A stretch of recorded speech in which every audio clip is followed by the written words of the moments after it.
It sits right across the street from Minute Maid Park on Texas Avenue for now. A ton of history. It's known as the Cone House, originally built for its namesake. Preservation Acting Executive Director David Bush. It was built for Arthur Cone, who was the business manager for William Marsh Rice's business interests here in Houston. Rice lived up in New York at the time. After Rice was murdered, the Cone became the business manager for the estate and eventually became the business manager for Rice Institute, which became Rice University. And Cone was the first business manager of what was then called Rice Institute. Conducting business, he did well for his family as he purchased lot number 12, situated at 1711 Rusk Street in Houston, for $4,000. He built a jewel of a home there.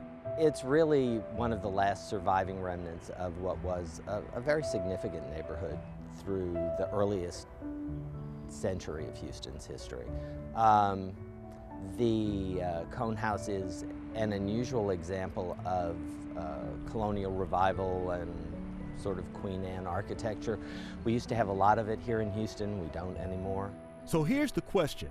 Are there plans to move, maybe restore this historically valued home? A home that's listed on the National Register of Historical Places, but currently nestled in the middle of new construction across the street from a dynamic ballpark and a city bleeding with new hotels and lofts everywhere.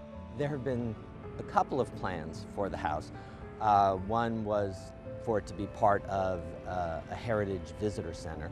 And then that plan evolved into a Houston History Museum, and the house would have been part of that as well.